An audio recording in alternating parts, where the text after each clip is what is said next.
Olá, você que está me acompanhando aí, um forte abraço para você. Aqui é Aloysio Penido falando diretamente de Juiz de Fora e fico muito feliz com a tua companhia. Que Deus te abençoe, rico e prosperamente, é o desejo do meu coração. Nós estamos vivendo um tempo de incertezas, muitas incertezas. E é interessante que hoje é o dia que se comemora o Dia da Liberdade de Pensamento. Hoje se comemora o Dia da Liberdade de Pensamento. Você já pensou? Nós estamos vivendo no Brasil um momento assim terrível, porque a liberdade de se expressar, a liberdade de pensar está sendo cerceada. Lamentavelmente, as pessoas estão sendo monitoradas naquilo que dizem, principalmente pelas redes sociais. As redes sociais vieram para democratizar a comunicação. E o que está acontecendo? As pessoas estão sendo monitoradas, algumas estão tendo seus telefones confiscados, sigilo aberto, porque se manifestaram contra instituições ou membros dessas instituições, por mais importantes e relevantes que elas sejam. Então, no dia da liberdade de pensamento, de se expressar, nós vivemos numa democracia, mas lamentavelmente parece que estão querendo tirar a nossa liberdade, não é? A liberdade está sendo cerceada. E não somente isto, mas eu quero aproveitar para mencionar para você que agora, no dia 10, não é mais precisamente agora, foi decretado, ou melhor dizendo, eu vou até fazer uso da minha nota aqui, Tribunal de Justiça de Minas Gerais, no dia 10, numa decisão monocrática, claro que precisa ainda da aprovação dos demais juízes, mas determinou que a cidade de Juiz de Minas Gerais voltem para o Minas Consciente. O que é o Minas Consciente? É um plano do governo estadual que orienta a respeito dos procedimentos diversos no que diz respeito ao comércio, às empresas, transporte, o que fecha ou o que abre. E a cidade de Juiz de Fora, por exemplo, a Câmara Municipal votou sair do Minas Consciente. E eu mesmo falei aqui que fiquei muito preocupado, porque o Minas Consciente tem um plano de governo estadual. Em Minas Gerais tem sido muito elogiado no que diz respeito ao gerenciamento dessa crise. Aliás, é o estado em que o governador tem se saído melhor no Brasil, tem sido o governador de Minas Gerais. E a nossa cidade aqui de Juiz de Fora tinha decidido fazer parte do Minas Consciente. E semana passada decidiu sair do Minas Consciente, e a afirmativa era que os resultados continuavam sendo resultados negativos no que diz respeito ao controle da epidemia ou da pandemia. Mas eu mesmo fiquei muito preocupado, porque o governo estadual tinha um plano e um projeto. E quando foi votado pela Câmara da cidade, foi dito que o planejamento, o projeto de combate ao vírus ia ser feito. Então você imagina, nós estamos já no meio do ano e a situação ainda está muito incerta. Hoje mesmo eu sei que o comitê de crise está reunido hoje para mais uma vez tomar decisões, e que decisões serão tomadas a gente não sabe, mas se essa decisão ainda monocrática prevalecer para que as cidades do estado de Minas Gerais continuem no Minas Consciente, o decreto do presidente da República, que coloca inclusive igrejas de uma forma geral como atividade essencial, passa a vigorar.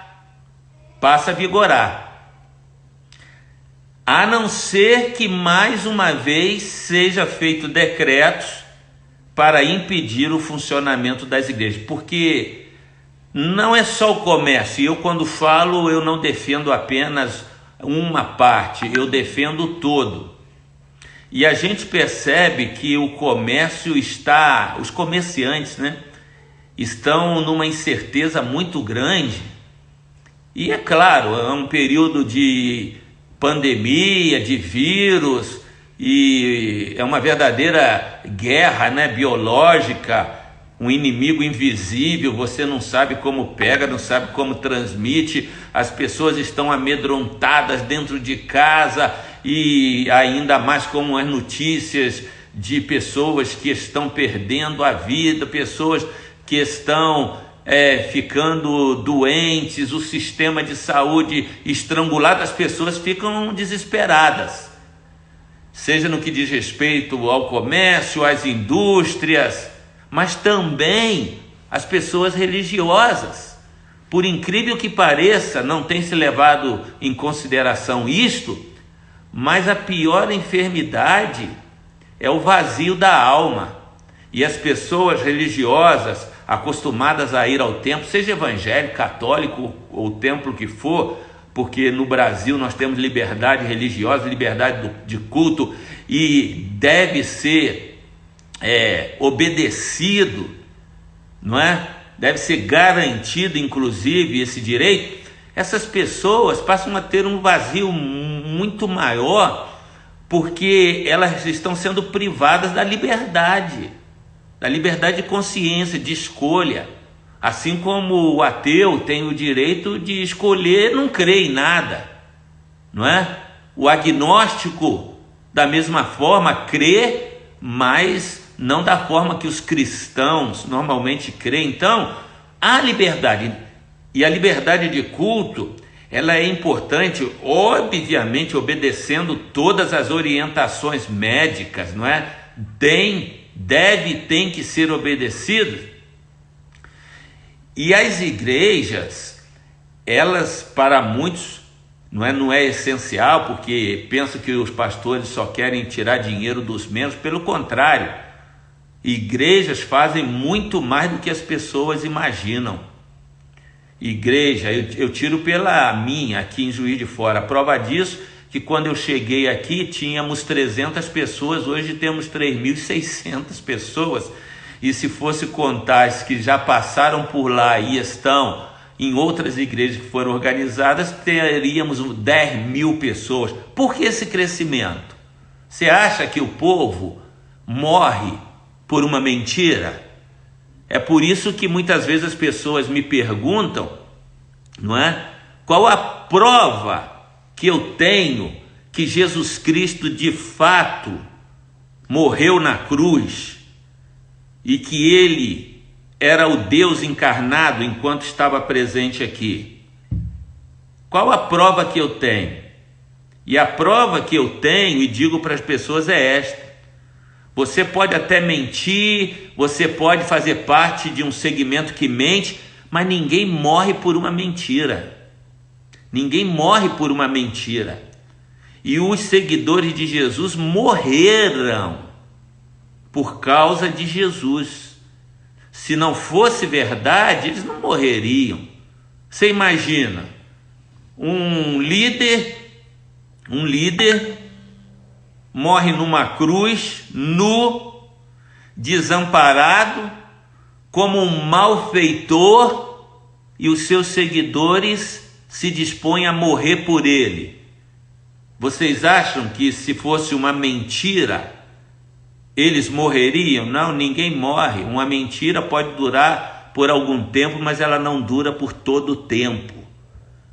E o que o cristianismo tem feito no mundo, principalmente os evangélicos, depois da reforma, aliás, eu vou falar sobre isso daqui a pouco para a gente encerrar, pessoas foram jogadas aos leões, pessoas morreram em cruzes, foram mortas em fogueiras, colocados vivos e morreram ali queimando.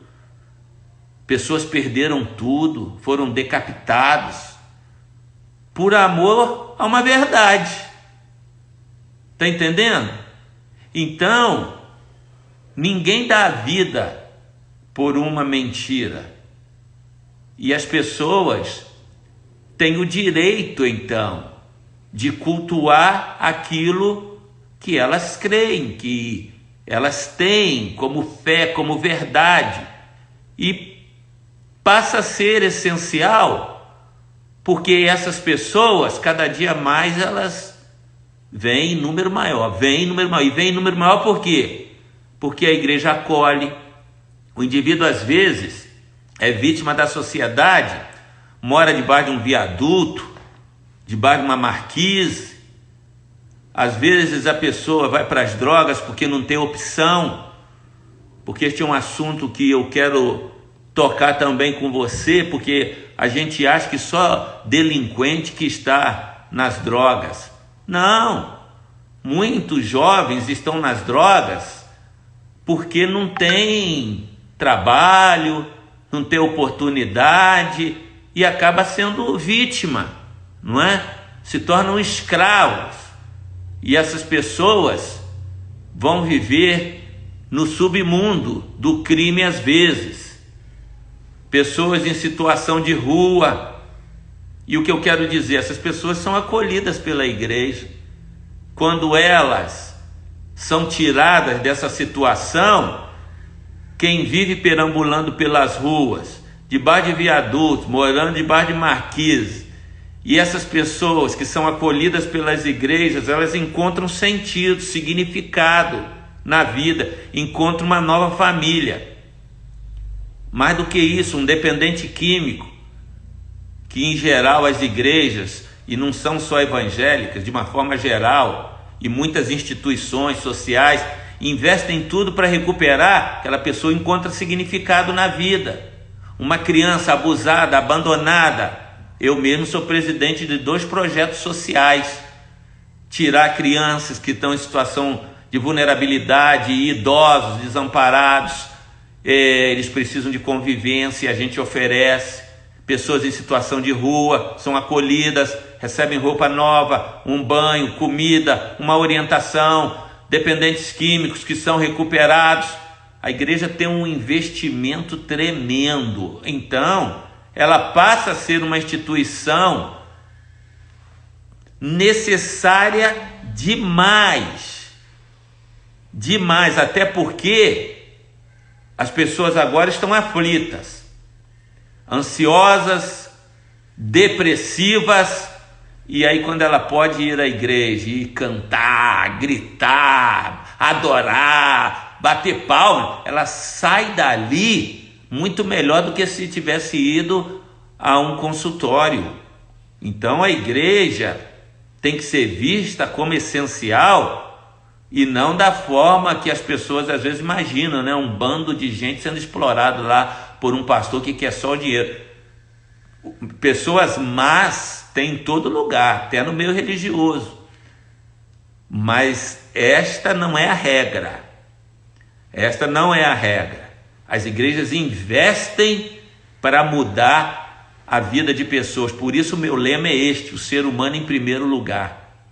Você que está me ouvindo, você que vai assistir posteriormente, esse é o nosso lema: o ser humano em primeiro lugar. E esse ser humano tem que ter liberdade de consciência, tem que ter direitos. Eu quero terminar apresentando para você algo extraordinário, porque a reforma protestante do século XVII trouxe liberdade. Eu gosto de retratar a história porque a reforma protestante, ela deu direito às pessoas não tinham direitos, os direitos foram tirados, as pessoas não tinham acesso à literatura e principalmente à literatura evangélica. E a reforma protestante, que foi ali o estupim, não é? Em Wittenberg, na Alemanha. Eu tive o privilégio de visitar lá aquela cidade, hoje uma cidadezinha pequena, linda, aconchegante, visitar o museu, né, de Lutero, da Bíblia, onde foram afixadas aquelas 95 teses ali na Catedral de Wittenberg. E ali foi o grito de liberdade. E logo a seguir vem Gutenberg e inventa a prensa. Qual foi o primeiro livro a ser multiplicado utilizando aquela descoberta de Gutenberg? A Bíblia Sagrada foi multiplicada e as pessoas agora passaram a ter acesso àquilo que só os sacerdotes tinham acesso e podiam interpretar. Não somente isto, Martinho Lutero traduziu a Bíblia para o alemão, porque era só em latim. Então, liberdade, e hoje nós estamos comemorando isso. E a gente fala muito dos pré-reformadores, como John Knox, John Hus. A gente fala sobre alguns reformadores, Calvino, Lutero, Zwinglio, também pré-reformador ali da região da Suíça. Então veja bem, eu gosto desse momento da história. Lutero, Calvino, Zwinglio, Savonarola, esses homens, claro, muitos outros, mas eles marcaram a história, mas não foram só homens. E uma coisa que as pessoas esquecem, foi por causa da Bíblia que o estupim da reforma, e pode ver, hein, as grandes mudanças no mundo aconteceram a partir do século 17. O período do iluminismo na França. Então nós vemos o seguinte: o acesso à Bíblia Sagrada, a liberdade de crença, de consciência, praticamente surgiu ali no século 17 e varreu o mundo. E as primeiras escolas foram criadas para estudar a Bíblia, e foram estes homens, como Calvino, como Zwinglio, como Wycliffe, os fundadores das escolas na Europa, nos Estados Unidos. A grande universidade de Harvard foi iniciada por evangélicos, por pessoas que acreditavam que o saber liberta o homem. Nós cremos assim. O próprio Paulo, não é, um dos homens mais sábios de sua época, que falava tantos idiomas, dominava o grego, o hebraico, o latim. Ele mesmo dizia isso, e ele pega e escreve uma das mais belas cartas, fenomenais, que é a carta que ele escreveu aos romanos. Ele estava lá em Corinto ficava na Grécia, e ele escreve e manda pelas mãos de uma mulher, hein? Febe, o nome da mulher é Febe, não é febre não, Febe, uma mulher destemida.